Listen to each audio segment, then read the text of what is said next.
Welcome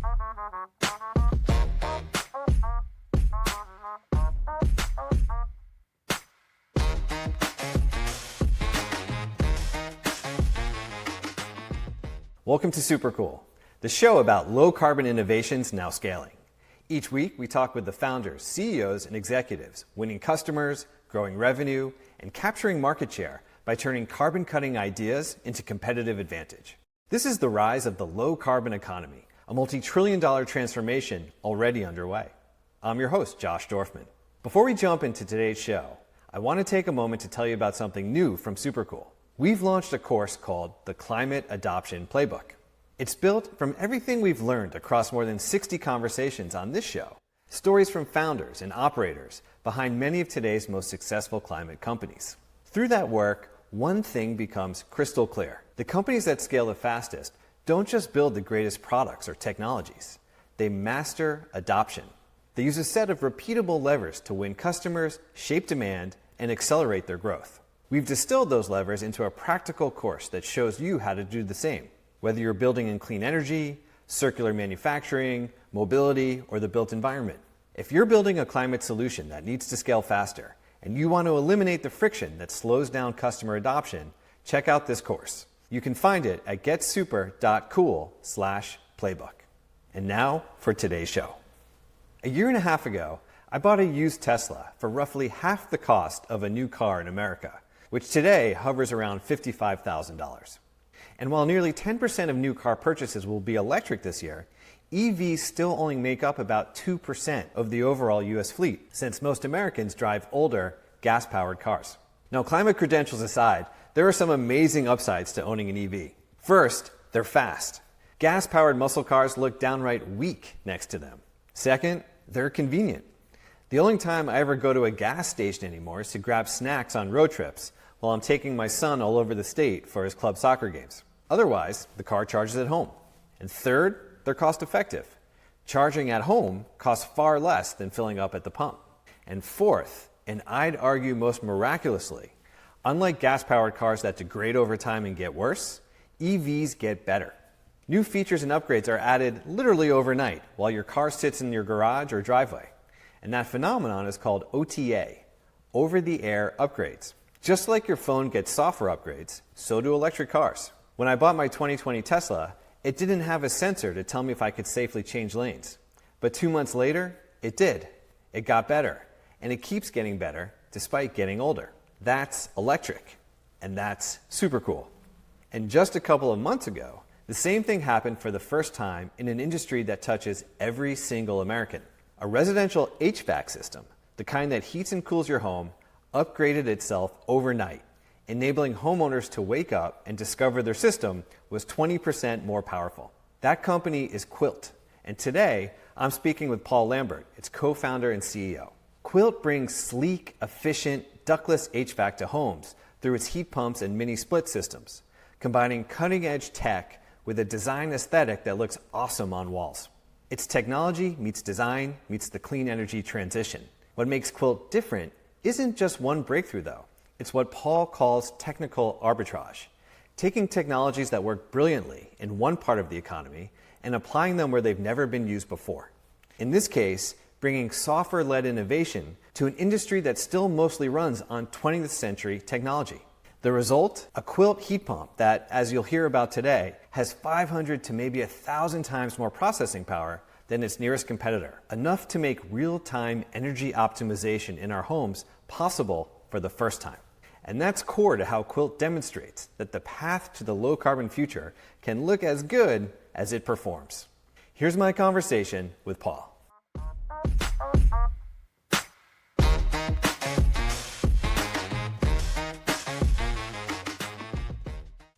Paul, welcome to Supercool. Thank you for having me. Quilt has been racking up awards, some pretty impressive ones. Fast Company Most Innovative Companies of 2025. That's a huge milestone. Just came out as one of Time's, Best Inventions of, I think, also 2025. Huge. Correct. Thank you. But the biggest one, in my mind, or maybe not the biggest one, but I would imagine one that probably has a lot of resonance from what I've been learning about your company for your company and your brand, is the Good Design Award from Domino Magazine. Because what's so interesting about Quilt, to me, is that this is incredible technology that really moves the needle on heat pumps, moves the needle on heating and cooling in homes. And yet, you clearly, and your team clearly from the beginning, have had this sensibility that if we're going into homes, this is technology, but it's consumer driven, and it's something that's going to have an aesthetic to it, and it should really be a lifestyle enhancer. Yeah. And that's going to be a point of differentiation, but not just from an aesthetic point of view, but really from a design point of view that just kind of permeates the entire product and the way you position it and go to market. And so with that, welcome. Congratulations. I'm so excited to talk to you, give you a chance to respond to that, and then we'll take the conversation from there. Well, again, thank you for all the kind words and for picking up on that. In a way, that's why we're called Quilt. I could maybe start with that story. The home is people's most personal spaces. And I mean, it almost seems trite to say it, but people spend a lot of time and effort and consideration on their lived environments. And it's not just for themselves, it's for the families that they raise there, it's for their friends who come over, it's for everyone. And especially because we were entering a category where, our first product is a more visible HVAC product than most Americans are used to. It's a wall-mounted ductless unit is what it's called, to use the lingo. We did a bunch of research early on that showed that the aesthetics were actually one of the big reasons that people were not buying. And the whole purpose of the company is to accelerate our transition off fossil fuels, but specifically to do that in the home by displacing fossil fuel heating, which is the biggest source of fuel in the home. And so the founding question here was really basically just like, what are the things holding back heat pump adoption and how do we remove them? And aesthetics was a big component of that. I mean, it makes a ton of sense. What was interesting, I was watching one of the videos that you've done, these really cool video series going behind the scenes, giving insight into the design philosophy, the engineering that's gone into the product. I saw one of them on LinkedIn, and we can link to them in the show notes. And what comes through in this kind of series of conversations, talking with your engineers or hearing from your engineers, was the sense of like, heat pumps, this technology has been around forever, or for a very long time, but no company has ever done it in a way where consumers actually want to buy it.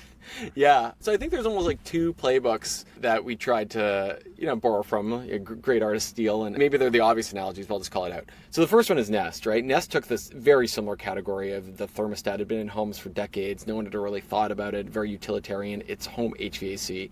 And they did the exact same thing, right? They're like, this is actually a really ripe place for bringing a whole layer of innovation on top of what is already there. It holds the temperature just like the Honeywell from 1960 did, but it added a whole level of capabilities around efficiency and controls and usability and design. And like one of the things that stuck out to me when first thinking about this is how many multi-million-dollar homes around the world are sold where the third listing photo is a zoomed-in picture of the Nest thermostat that you can get for $200 at Home Depot. It doesn't make any sense, right? Because it says something about the brand and what the home stands for. And so they basically proved that this category of home HVAC is actually like surprisingly ripe for digital innovation and brand and all the things that we stand for. And then the other one, even though this is obviously a company that has a lot of baggage in different ways right now, it is Tesla, because Tesla showed that the other way that people buy fossil fuels in their life other than their home is their car, and that the winning playbook there was to make a product people were really excited about. Like the Model S sold because it accelerated like a Ferrari, not because people were trying to save the planet. In the consumer space, like it's fine that people can feel good for high-minded ideals, but at the end of the day, the thing that's going to move products off the shelf and get people to change their habits is just way better products for whatever better means in the context of how it's being used. I want to get into the story and I want to get into the technology, but just stay on this point for a second. Thinking about Nest, and I know Matt Rogers is now on your board and has been an advisor informally probably since the early days, so that's just so interesting, the talent that you're assembling. He's on the board, but just the whole team.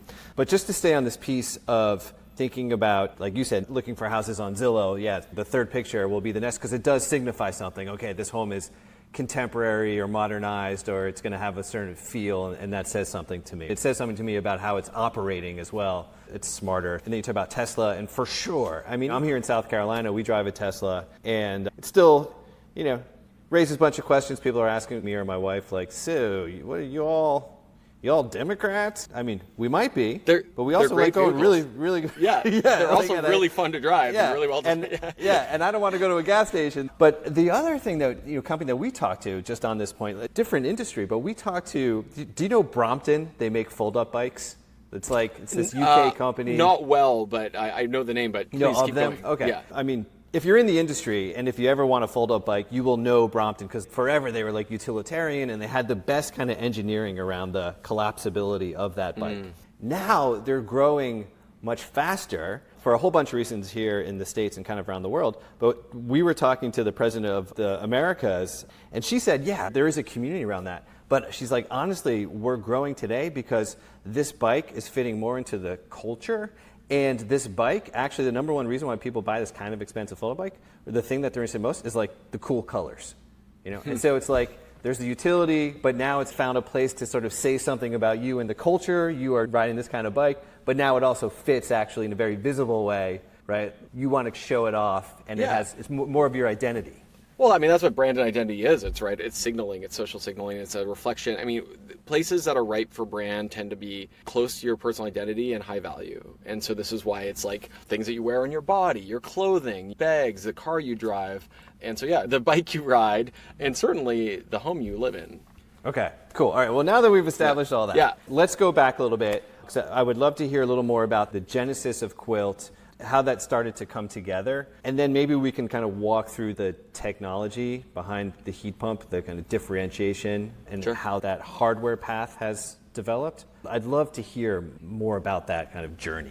The impact is relative to who you are as an entrepreneur starting, right? So like I knew if I could help solve fusion energy, that'd be a lot of impact, that'd be good for the world, but I'm not the founder that you would bet to do that. There's a lot of brilliant PhDs out there that would probably be a better fit. But I had spent most of my life making consumer technology, and everything I had learned about how to make great consumer technology is you kind of work from the customer, the user, and work backwards. And the energy transition is all about getting off fossil fuels and onto electricity and renewably producing electricity. I mean, climate change is actually a really easy thing to solve.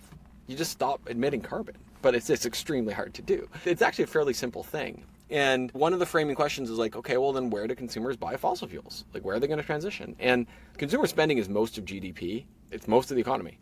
And yet the answer is only in two places. It's in their car and in their home. We already talked about the other side. And around the time that I was thinking about starting this company, everyone was really excited about Tesla and everyone else in the EV space, and that was going really well. But if you're trying to optimize for impact, it's remarkable, but people mostly don't realize that their homes are actually, on the whole, bigger emitters in their vehicles. So most people have a larger carbon equivalent emissions per year from the consumption in their home than the consumption in their vehicle. And maybe just to get an intuition around this, you're in a relatively cold place, that furnace or boiler is running all the time, kind of just silently in the background, a lot more often than you're driving. So from an emissions perspective, I felt like the biggest possible impact I could make, starting from a place I was going to work with consumers. But the other thing is that, to your point of longevity, this is part of my own personal mission. I want to find something that I felt like I could work on for a really, really long time.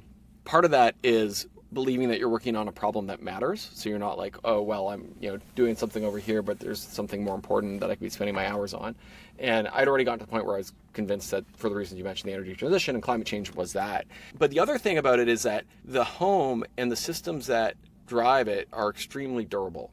So I like to say that a system to heat your home actually predates humanity itself. And what I mean by that is that the first ancestors of humans that we have very clear evidence were using fire to keep caves warm where they inhabited were Homo erectus, so not even Homo sapiens. So we've been having some system to keep ourselves warm literally for the entire existence of our species. So it's never going to go away, right? It's like food and clothing. This is here to stay. And today, you can't really have a building without some kind of HVAC system. And likewise, you can't really have a building without warm water and these kind of like basic things. And yet, it was really surprising that even though these are the most important spaces in our homes, for most people, their home is their most valuable asset, the systems that power these things and make them livable hadn't been seriously looked at like through a tech lens. I mean, maybe ever, but at least through the mid-20th century. We already mentioned Nest. Nest is probably the most successful smart home device of all time. It's where sort of the tech industry and sort of these home systems kind of intersected the best. And yet it is still effectively a thin veneer over a whole under the water iceberg of mid-20th century technology. And if you talk to the people from Nest, they'll say like, yeah, our hands were tied because like there's no API off, a 1970s AC, but they had to work with it. At the end of the day, it's kind of a light switch behind the scenes, kind of turning things on and off. So if you're willing to take these systems on with a blank paper in 2025 using modern day technology, you can just completely rethink how you're approaching these problems. How do we keep a home warm? How do we keep a family healthy? These fundamental things. And those are never going to go away. The biggest fuel consumer in the home by a good amount, it tends to be 70%, is space heating. So that's a place to start. And heat pumps were obviously the best game in town. From an efficiency perspective, there's just no other way you're going to use electricity to move that much heat. And you get the cooling with it. I mean, what's not to love? That's how I got started on that. Yeah. I think the only thing that's not to love is the name, because it's just a terrible name. Like, Totally. like the fact that it's called a heat pump is like, to me, that we still in America talk about rising temperatures around climate change in degrees Celsius, and it's like, who do you think in America knows what Celsius is?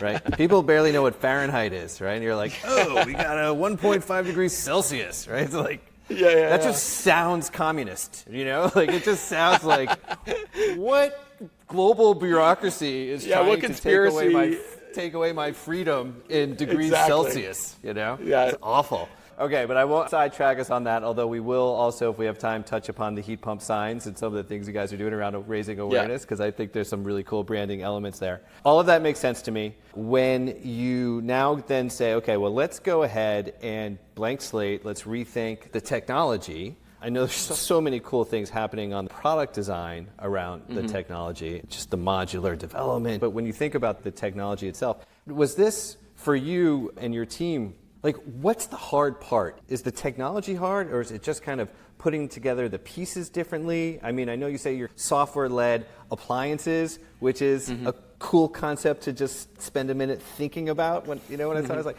oh, that's really awesome, and it makes sense. But how would you define the core kind of innovation that really makes Quilt so distinctive? I mean, I can see it, and I know what the value proposition is, but what was the thing that you had to figure out as you were going to go build a new device? The answer is, it's not the one thing. It's all the things. The hard part is the integrating of everything.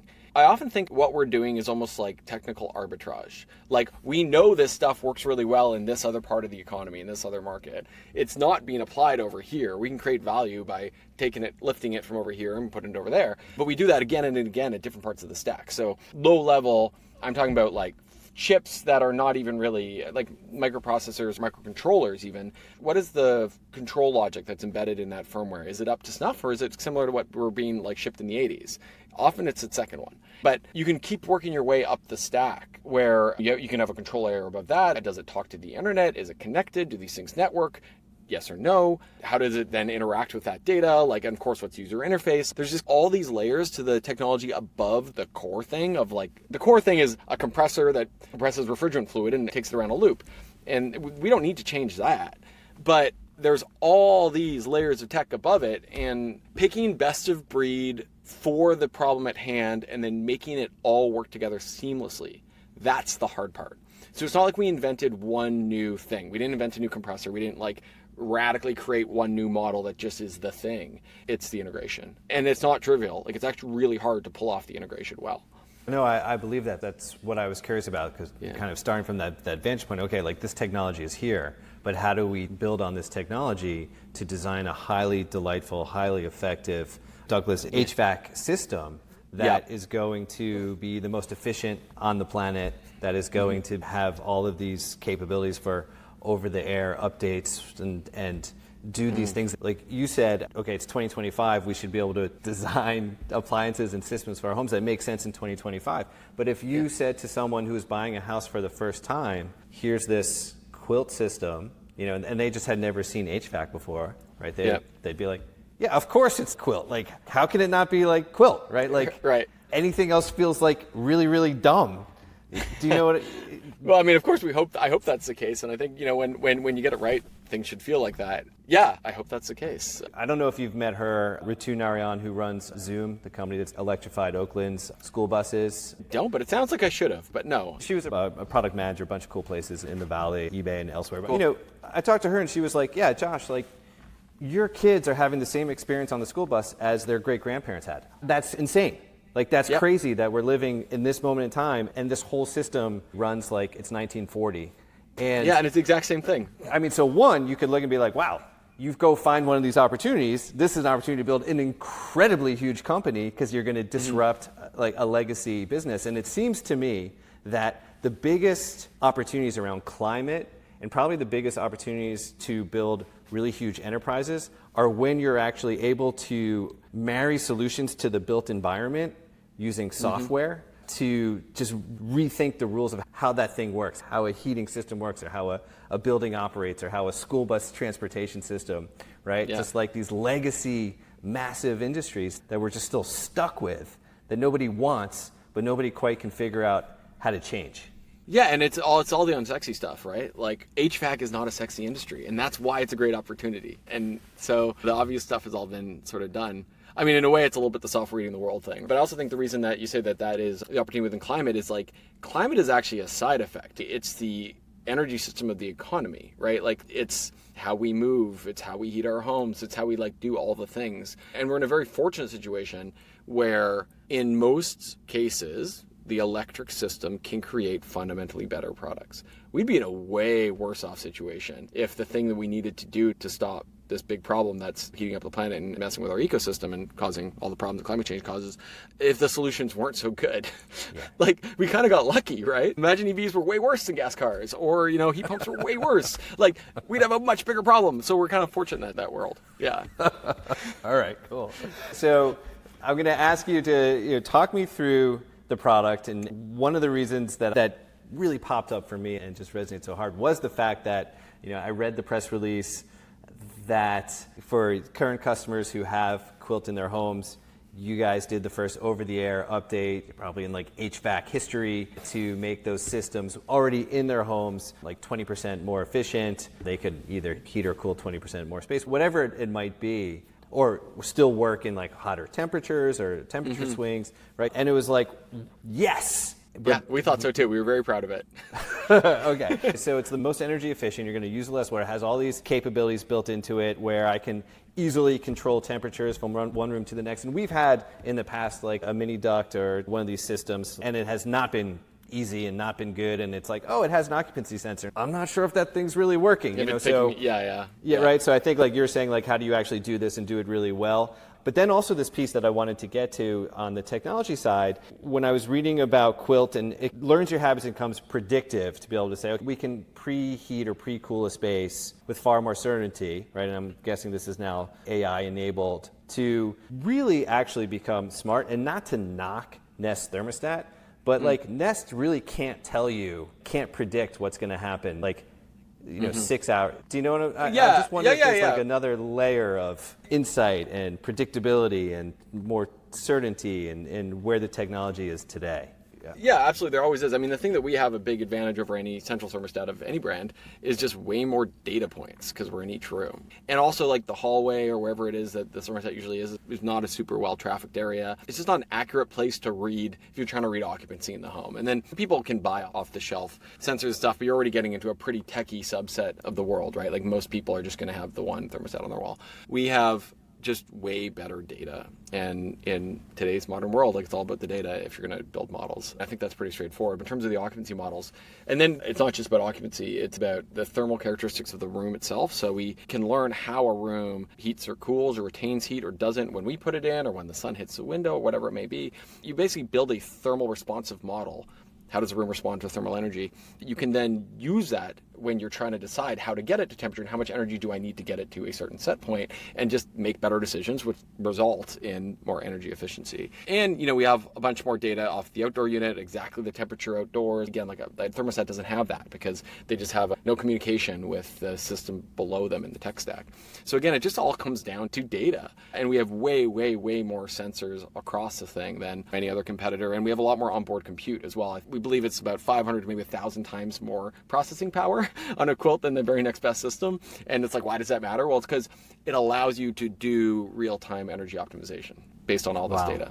Where are you today in terms of customer adoption, rollout? I've seen that you're now in 12 states. Sounds like that's starting to really speed up. What's that been like? When did you actually come to market, and what has this now been like in terms of customer feedback, adoption, growth? So this year, 2025, has really been about, the growth year. So the company was founded very end of 2022. We basically spent 2023 and 2024 building the product. And at the very end of 2024, we started going to market, but we did it in a very protected way where we even did all our own installations, and we were just doing it in the Bay Area. And honestly, this was a great way to birth the product, because if anything goes wrong, you want to be there. And it was great to have the control, but we learned that it was pretty good. And we built confidence in it really quickly. And doing it all ourselves is not the quickest way to scale. It's just fundamentally slow to get a warehouse, get installers, get licenses in every state and place you might go to. And we were getting a lot of inbound from people who represent, well, it's not just they represent their brands, but they're doing services. They're installing ductless systems all around America and the world. Actually, we've been getting inbound from around the world. And they're like, this seems like a great product. I'd love to bring it to my customers. And so we, in early part of this year, so kind of I think our first one was the end of March, we expanded our model to that, where we partner with local HVAC services companies and they sell and install Quilt. I mean, it's honestly a little bit closer to the way the industry works today, but it has really unleashed the scale. You mentioned the 12 states. We're actually in more than that now. It's growing quickly. And we will be soon at 1,000 units deployed. We're very, very, very close. And that's all happened in a couple of months. And of course, it's accelerating it's not linear. It's an exponential acceleration curve. So yeah, it's working really, really well. And we've been happy with the market response, both on the homeowner side and on the partner side, if that makes sense. So like partners generally are very happy to be selling Quilt, and we get a lot of inbound from them. And our customer satisfaction is really, really high too. And I've worked on some pretty high satisfaction products in my career, and it's up with the best of them. So getting to this point, it clearly sounds like you've assembled for sure the right team. I mean, it seems that way clearly on the product side. We were sharing some notes beforehand, and I was messaging with some folks on your team just about, I think the brand is being executed so exceptionally well. All the touch points, it's really impressive to me. I just think Thank from you. I guess it's all about the team. I have incredible people on the design and brand and product design. Yeah. I think finding that right mix of when you go on the site, you guys have these videos that can feel very aspirational, very like this is our mission. And you talk about climate and the mission also in a way that I think has high resonance. It's about the aspiration, the ambition of what we could accomplish, right? And what that could mean. And yet I think also there's these elements to the brand that are really fun. Like the LinkedIn voice, I just think that's one of the best LinkedIn pages that I read. It's really snappy, Like we're taking ourselves really seriously on the one hand, but that doesn't mean we're going to just be like deadly serious about it all the time, because you're also building this consumer brand. And I feel like that's maybe the reason why it's so feels differentiated to me, because I think in climate and in tech, and then when you put climate and tech together, sometimes what you guys are doing, it can get very serious. It can get very serious very fast, right? And you lose that thing that like you need to actually build a movement and get customers and build that brand and build that pull that you're talking about. So that just seems really strategic to me, the way you all are going about it. It is strategic, but it's also authentic. We have fun at work. We like our jobs. We enjoy making the products we make. And I actually find a lot of people in climate are, I don't want to say surprisingly optimistic, but I think on first pass people are like, oh, these people are all bummed on this like massive problem. But it's actually like most of us working on things feel pretty good about it, because you wouldn't be working on it if you didn't think you could make an impact, right? And we're bullish about how that might turn out. But fun is important. And I think about the brands I've already mentioned, some of the best brands in the world all have that. I mean, obviously Apple does it super well. I think back to the PC and Mac ads, like I'm a PC, I'm a Mac ad, right? I mean, one of the things that we've done that I'm most proud of, I'm actually looking at the light is on right now, is for Christmas last year, we made this like feature so that the light in the unit could twinkle like a Christmas tree. And people just liked it so much that we've now made it a permanent feature, and it has all these different modes. So there's like disco mode, and there's the twinkle mode, and we have more things planned. There's no reason you can't have fun. And at the end of the day, no one wants to be sort of like serious all the time.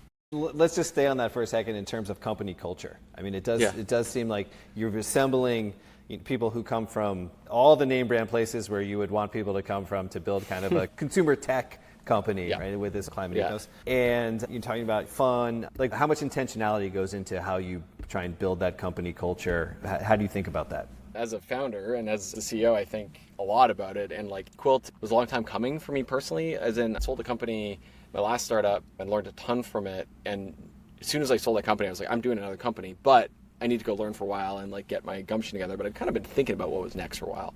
And a lot of that wasn't just the business or the product. It's like, what kind of company do we want to create? What kind of culture do you want to create? What kind of values do you want to create? And very much, I want to do a mission-driven company. Before we even had an employee, and maybe this is inspired a little bit by the Netflix culture deck, which is very famous and influential, but made a strategy and culture deck about Quilt, about why does Quilt exist? Why would I spend my time here? Why might you want to spend your time here? And what would success look like as far as company culture? Like, what would it feel like to come to a company that we would all be very proud to have said that we spent the better parts of our career at? And I think of impact at like kind of three levels. So one, at the very external one, like we should feel like we are legitimately making a difference on what we think is the biggest problem on the planet, or no, there's no or. Like, we should be putting real points on the board about the thing we think matters most, because if it isn't, we should be doing that somewhere else. And then the second one is like a little bit internal and external. We should just feel really proud of what we're producing every day, that what we're putting out into the world is something that we're very happy to put our signature on. And then the third one is the internal one, which is like, we want to show up at a place that the feeling I'm trying to create is like a really well executed, almost like a sports team analogy. Like, you're with people that you respect and you have fun with them, but they also push you to be better a bit. So it's like this world where there's a positive little bit of competition, or like, wow, I get to work with this designer, I get to work with this person, and like, it makes me want to be the best version of myself and learn from them and support each other. So that's the vibe we're going for. Quilt has its hard days, but like, overall, I'm very, very happy with how that's been coming together, and hopefully that serves us well for a long time. Yeah, that's awesome. The phrase that always sticks with me is, when you're running a startup, you have your best day and your worst day in the same day, like over and over again. On that last piece, when you talk about, we want to have a culture where there's sort of that team feeling where like you're all in it and you want to push because you've got this great teammate next to you who's super talented and you want to rise up as well. Like, can you operationalize that, or is that just a question of like, hey, is that about recruiting people who kind of bring that mentality? I was just reading this post by Chris Kemper, who runs Palmetto, the big solar company, right? And he was actually just talking about this kind of like A player, B player, C player, and like the A players want to be around the other players who sort of have that thing. They're going to show up. They're going to really compete at that very high level and push you too. Just to cite our sources, this is something like, if you look at the old Steve Jobs videos, he used to talk about this all the time. And A players want to work with A players, but B players will hire C players, so you can't let the B players in. This is like Jobsism. Yeah, but, classic. But I think there's really something to that, and I certainly felt that when I worked at Google. Google has incredible talent that's well known. Not every team there is the same, but when I was on the best ones, that's really what it felt like. And I think you can't operationalize it. You operationalize it with how you recruit and hire, how you set those expectations. So like that thing I just said to you, that is in the strategy culture deck that I would send to every new hire before they accept their offer. Like, this is the feeling we're trying to shoot for. And then, of course, how you manage it on an ongoing basis. The feedback systems, how do you pulse check on that?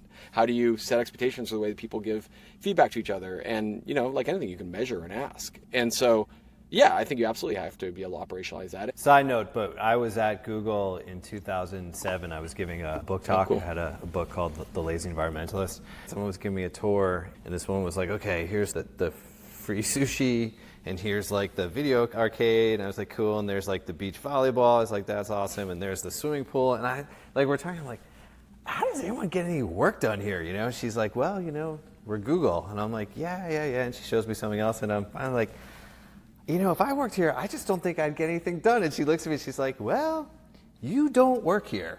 I was like, fair point. I do not. Yeah, and I wasn't there that early, and I think the culture of Google has certainly evolved over the years, but I never played beach volleyball.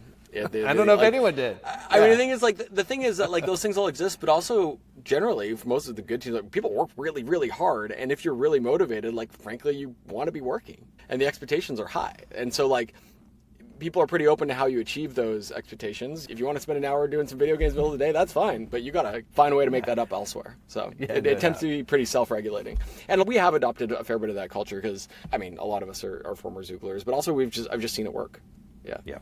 Let's come back to Quilt. So products in market, you're well beyond 12 states. The rollout is really underway. What's the pricing model today? How does that fit into the market and your overall plans, I suppose, and how you think about where you're going? Yeah, we try to be a little bit agnostic to that end consumer. So most of the rebates are at the consumer level. We don't sell to consumers. We sell to our partners. And we are still a tiny amount of market share. Tiny, tiny, tiny. So our pricing model and our sales process through the partners are all about winning more of that market share in head-to-head deals, but also we're giving people the tools to hopefully also grow the pie of heat pumps. Because at the end of the day, just to be clear for the mission, if someone only buys Quilt instead of an existing heat pump competitive brand, we're actually not creating any net new heat pump adoptions or fossil fuel mitigations. But the hope is that there's a number of people who wouldn't have considered the mini split category before because of aesthetics or because of the size or whatever, and now they're being brought into the fold because there's a product that speaks to them. Which is all to say that We are empowering our partners to represent us in all the decisions they're brought into. Sometimes, some parts of the country, that's going to be cooling-focused decisions. Sometimes it's going to be heating-focused decisions. Sometimes there's a lot of rebates on the table. Sometimes there aren't a lot of rebates on the table. But do you know what? If every single rebate in America disappeared right now, people still need heating and cooling, and these systems still kick the can every 10 to 15 years. So there's like a baseline replacement cycle that is very dependable in this category, and it's very different than other things that get wrapped up into home electrification because it's non-optional. Like, you legally need to have heating in a home, and much of the country, if it's hot, you need AC, versus, you don't need a battery in your home. You don't need solar on your roof. There's lots of good reasons for why you might want it, but like, there's no law saying you have to have it. And to even say with the EVs thing, you don't need to have an EV, but there's only one way to cool a home, and that's a heat pump, because an AC is a heat pump. So there's a certain amount of existing market that is extremely durable in different economic cycles and different policy scenarios that is nice about the part of electrification that we happen to be in. Yeah, no doubt. And that makes a ton of sense to me. But maybe more pointedly, Quilt today, I mean, you're getting pull through, you have contracts, you have folks calling you or installers saying, hey, we want to rep this, right? So clearly you're selling it. But where is Quilt maybe positioned today vis-a-vis like other heat pump options? So we are very competitively priced with the better quality products today. There's a couple big Japanese brands that most people go to for the higher quality ones. These aren't the sort of cheapo ones that you would buy yourself at Home Depot or something like that, or Lowe's. But we have much better performance. On a performance per dollar basis, we pretty much always win on day one, and we definitely always win over the lifetime of the system because our efficiency is so high. So from a total cost of ownership perspective, we're very clearly the top of the market because we're at the same price as the high-end systems, which have good efficiency, not as good as ours, but good. And we're the same price, but on day one, you start saving because of better efficiency.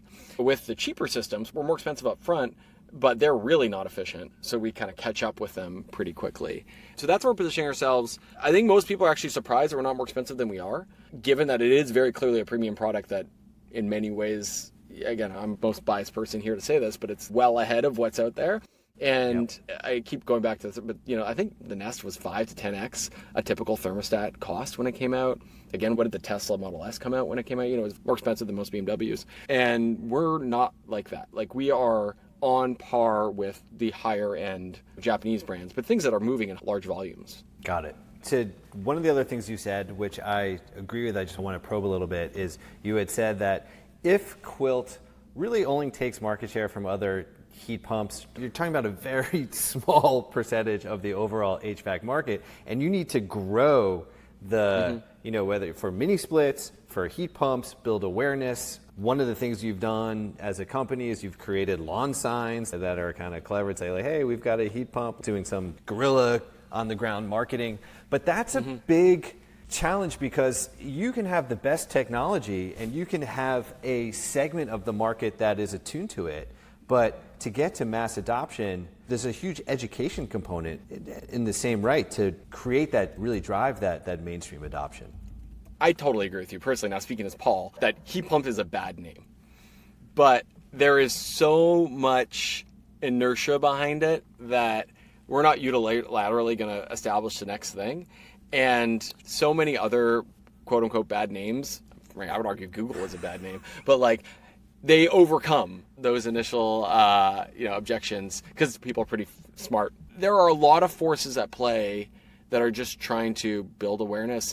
So your view is that you guys, and I agree too, I mean, that really, you can call it a heat pump, you can call it whatever you want. Eventually people don't even... Yeah, they just know what it means. Over them. Yeah, they just know exactly. what it means. For Quilt, when you think about carbon impact, I mean, this is electrification, this is about energy efficiency, but ultimately, how do you gauge that, or what do you measure? How do you think about that climate impact? There's two ways that we do it. One is easier to measure than the other. The first one is just displacing fuel systems. That's obvious. So like basically dead furnaces. When we had D2C, we actually had a furnace graveyard. Of course, we don't do it all ourselves anymore, but we have some great photos of these like 100-year-old beasts that we finally took out back. And so the wedge in there is sometimes like, yeah, the furnace or the boiler kicks the can and they're sold on a heat pump, maybe because of the rebate or for whatever reason they're interested in heat pumps. But another really great wedge in is when people are adding cooling to their house for the first time. You see this a lot on the West Coast where you have houses that were built in the late 20th century, mid 20th century, don't have an AC, but it's it is hotter now from San Francisco up to Seattle than it used to be. And also, those are now very expensive areas. People can afford those homes. They want AC. So they might be buying this house. It has a furnace in it. I'm going to get a little wonky here, but the ducting, if you only have heating, is generally not large enough to put in a central heat pump or AC. You have to change the ductwork. It has to do with the temperature of the air that's moving and things like that. But what that means is that you're often looking at ductless solutions because you don't want to have to do all this ductwork ripping open walls, things like that. So if they're going to be installing a ductless solution so they get the cooling they wanted, hey, by the way, this thing also heats. Rip out your furnace at the same time, reclaim, utility closet, get space in your garage. I can't tell you how much we hear that. That has actually been a surprising. People love the space that they reclaim and the things that they can do with it. And then often, especially on these West Coast states, there's a lot of rebates if you rip out the furnace too. So that's kind of a nice wedge where we get in for cooling and then rip out the heating while we're at it. But then the other side is just on cooling, the peak loads on most grids around the country are summer heat waves. Those are the most intensity in terms of electric demand. And that's also when the peaker plants come on and the carbon intensity of the grid gets to be the highest. Because we are currently the most efficient heat pump, that means we have the biggest opportunity to reduce that. So we actually make a pretty big impact on the climate output, so the carbon emissions as well, when we're displacing an old, inefficient AC with a Quilt AC. Even though it's an electric-to-electric swap, we just use way, way less electricity. Yeah, I appreciate all of that. And I will say that getting an opportunity to talk to you when I was showing my wife earlier, it was you, it was some of your employees, some of these videos, and she was like, who are you looking at? And she's like, you're giving them the love eyes, that you gave me when we first met. And then she comes over and I paused it and she was like, there's no one in that video. It's just this heat pump outside a house. And I was like, That's true. Yeah. It is a beautiful thing. Well, thank you for the support, Josh. Thank you. Yeah, man. Yeah. With that said, Paul, great to have a chance to connect with you. I really appreciate you coming on the show. Cool to hear the story and just nice to kind of, talk a little philosophically as well about the business, what you built so far and where you're going. I really think it's a fantastic company, what you're doing. So best of luck. Thank you. Likewise. And thank you for making this podcast and for getting out the good word and making an impact. Thanks so much listening to my conversation with Paul. If you enjoyed it, and appreciate the way we bring climate innovation and commerce together, please take a moment to subscribe to the Supercool podcast and leave us a review. It's the best way you can help others discover this podcast who would benefit from it too. See you next time.